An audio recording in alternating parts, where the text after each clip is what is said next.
Welcome to another edition of Green is Good. This is the Green Festival Washington, D.C. edition of Green is Good. And we're so honored to have with us today Sally Parker. She's the head of energy and sustainability for the D.C. public school system. Welcome to Green is Good. Thank you. Sally, before we get talking about what's going on in the green sector and sustainability at the D.C. public school system, can you share a little bit about your background? How did you come to have this important liaison job in sustainability at DC Public Schools? I think I took a roundabout way to get here. I picked up a lot of experience along the way. I started in the Marine Corps, actually, and I got to see the world and see a lot of different places and how people lived and just what the differences you can see. And after that, I came back and went to school to be a landscape architect, and I spent a lot of time trying to figure out how to improve how we treat our land through our construction projects. And so that's what led me to go to a master's program at Virginia Tech in leadership and sustainability. So I really wanted to get the tools to figure out how do we bring it all together and be able to have conversations with the right people and determine the right solutions for the problems that we're seeing. And so that's the path that I took, and I joined DC Public Schools in January, and since then I've been trying to apply those skills. January of this year? Oh, yes. Does someone have your position before, or is this a brand new position? It is a brand new position. Wow. So in a way, it's great because I get to determine what my day-to-day is. In another way, it's wildly overwhelming. I am the only person. I once got a piece of advice: be wary of any job in which you would be the only sustainability officer. And I ignored that advice. Of course. Sir. Because I'm trying to determine what it will be, and I've already written job descriptions for my future staff, so I just need to get funding for them, and it'll be great. And wait. So getting funding for them. So how does that work as a public servant? Sure. Well, it's tricky because you really have to show, especially at a time where in DC Public Schools, the focus is on teaching and learning. Right. And so if you're doing a job that's in the background in the central office, you really have to show that there's value in that. Gotcha. And so that's why I'm trying to target some of the biggest initiatives where I can show I can have the most impact. And through that, I will show value for the position and expanding it. How much of the first 6 months now is learning, and how much is envisioning? So learning where the voids are and where the opportunities are, and envisioning where you can make the greatest impact. How do you balance that? It's been about 60-40 with learning and envisioning, and it started off where I met one person and they said, oh, you should speak to this person, and I just followed this trail of crumbs of people to learn from, and I had a lot of informational interviews. And I actually brainstormed before I started the job and thought, wouldn't it be great if we could solve food deserts by using schools as hubs? And it turns out that happens on a small scale. And so it's been a matter of what could we do, and then finding out the reality and revising it a little bit. So it's been a back and forth of both the envisioning and of the gathering information and finding out what I can do. Okay, so no one had your position before you got this position, but does this position exist across the United States? So are there other Sally Parkers or people like you in New York or Chicago or LA that you're able to lean on for advice and information? Absolutely. I have met and hung out with the similar officers in all the other cities, New York City and Chicago. And what's funny, though, is a lot of us are one person by themselves. So that network has become invaluable. Wow. For example, Dr. Sharon Jay spent 2 years in New York City, and she's been really a great champion in getting all of us together to share our resources. However, I'm the first person in this position. It's still kind of a fuzzy industry. However, there are other people in other agencies doing things on behalf of schools, and that's where I've already seen successes that I'm going to try to build on. It's not like it was a wasteland of nothing happening. Sally, do you cover everything from the air quality that the young kids breathe to the food that they eat in the hot lunch program and everything in between, or how broad is your call to action and duty? Right. I don't manage all those things, but I definitely keep touch with all of them. We have people that are tasked with doing those things. And so it's really kind of keep in touch with them and maybe find out who I can put them in touch with and help people partner and help people grow what they're trying to do. So you could have influence on all those issues. Influence is my only weapon. So But it can be very powerful. Yes, and that's exactly what it is. That's awesome. Talk a little bit about, now, you're on the public side, but on the private side, there's lots of people or that are our viewers and our listeners that want to become a chief sustainability officer one day, or they're now the chief sustainability officer at a company and the first one.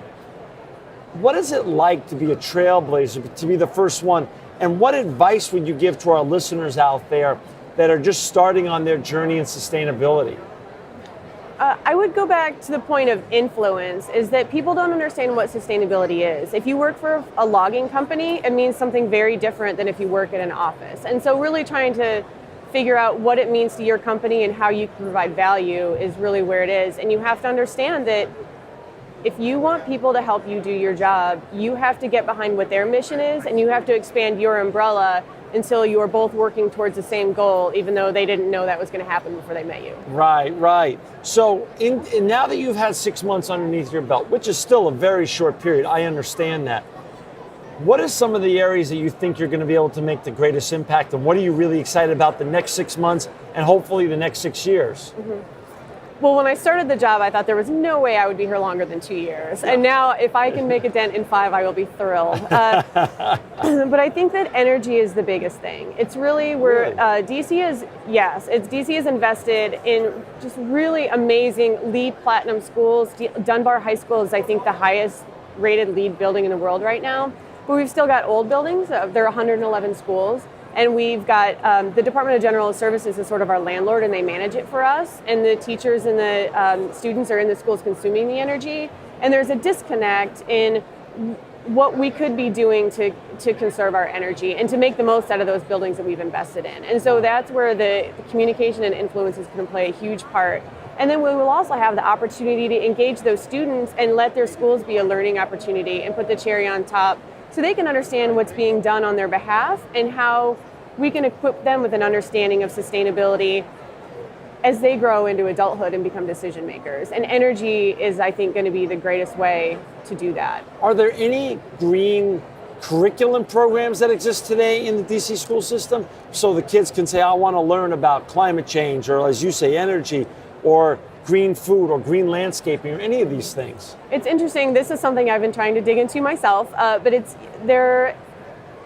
there's something called the Environmental Literacy Framework that has been created by the Healthy Schools Act, or it's been driven by the Healthy Schools Act. And so we're trying to get that into the curriculums. And there's a pilot program in 4 public schools and 4 charter schools to figure out how we can incorporate those like No Child Left Inside type lessons into the curriculum. Now, there's also the Next Gen Science Standards, which is approved to be folded into the curriculum in 2014. And so there's actually quite a bit of science-based push to really get that into curriculum. It's just it's a process.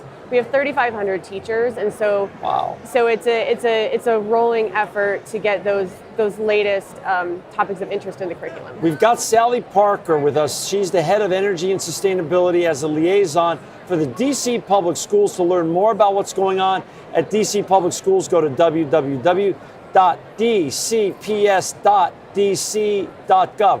I asked you earlier, Sally, about other people doing what you do across the United States. How about across the world? Do you have people doing what you do in Paris or in London? And are you able to lean on them for information that can benefit the great young people in the DC public school system? I personally have not yet made contacts internationally, but there is a great organization that started in a grassroots way called the Green Schools Alliance, and it was really to help schools communicate with each other and share their successes and failures and what they try to do in schools. And it's grown into a nationwide thing. They've been stunned and just like they're so happy about it, and they have started getting international schools joining in the conversation. Really? Yes, and so any school can join the Green Schools Alliance, any school district can join the Green Schools Alliance, and so that's something that I'm trying to push in as a support system for DCPS. So it's 5 years from now. Whose program do you want to model after? Like, who's right now in America has had the most experience and has driven the most change in what public school system in the United States? I think that it would have to be New York City. Of course, it's always New York City. But Dr. Sharon Jay did a great job, really? And it's really. But they have 1,800 schools and 1,300 buildings, wow. And so it really puts into perspective what you can accomplish when you can try to, push your purchasing power and push your impact on those students. DCPS, who do they partner with for sustainability right now? Do you have some great partners that you want to talk about while we're visiting Sure. today? Well, the Department of General Services those are the landlords of the buildings, Yeah. and they run the recycling program. They got a contract to put 10 megawatts of solar panels on top of government buildings, Wow. and 60% of that are schools. They're across the board. DGS is trying to get a lot of stuff done. There's also the District Department of the Environment, who's very interested in promoting sustainability. They've been tasked with that. And then there are a lot of nonprofits. There are DC Greens, and there are a lot of nonprofits that are focused on school gardens and school nutrition, and really getting on board with that. So the list it's an extremely long list, and it's helped me. I would not be able to do a single thing without any of the partners that I've met so far. Talk a little bit about the first 6 months in terms of your colleagues and the welcome mat. Warm embrace, quiet skepticism. What's going on in the real world right now when people like you come in and are seen as potentially disruptors? Well, my sustainability peers and other agencies, open arms. Thank God you're here. Just a lot of that going on. Great. And then within the DCPS agency, I sit in the central office, so it's all office support for the schools. Everyone's been polite and wonderful, and everyone I've met, I've been really overcome by how professional and driven and innovative people are in their particular roles.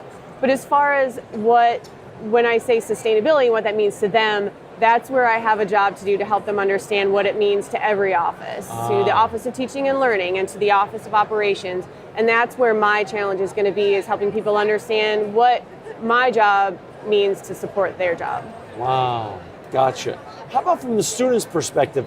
Are they even, do they know about this new role, and they know about the greening of their schools yet, or the making their schools more sustainable, or that hasn't happened yet?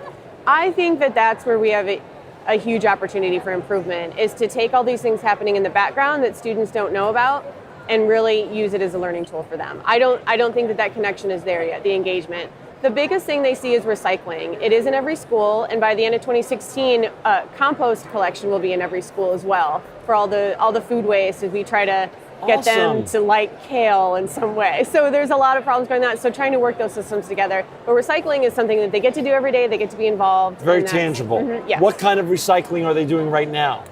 They do commingled, they do paper and cardboard, and then they have, I think that there's a pilot program of 8 schools, and I think now there is organics compost collection in maybe 40 schools. And so they'll get to the rest of the schools within the next year. So composting's coming quickly. Yes, and some schools have school gardens that they have their own on-site composting for the purposes of the garden. This is a bigger organics collection where it will actually be collected and hauled away, and then it will be. We're trying to find where to put it. So there's we might use it as a digester for energy production, or it might go into for fertilizer. How about in your own personal life? Talk a little bit about the greening of your own life. How does that work? I eat a lot less meat than I used to. Really? Because, yes, that's, I think, the biggest single thing that consumers can do in their own lives is to eat less meat and eat more vegetables. Instead of feeding Sure. those animals vegetables to feed us, I think you can just cut out that drive. I don't cut everything out, I just eat less of it. Right. And it's hard, and I would say that consumers can put their money where their mouth is, and it's support. And it's not just on environmental things, it's on social issues too. Support benefit corporations. Spend your money on products and services that you feel support your ideals and goals. Gotcha. That makes sense. That's really good. Final thoughts on the future ahead for the DC public school system before we have to say goodbye? I think it's really exciting. They've had a major overhaul of the school district over the last, I'd say, 10 years. And I'm getting to come in and ride the sails on that. So it's pretty great. And I think also make a lot of change. So that's really great. So. Well, thank you, Sally Parker.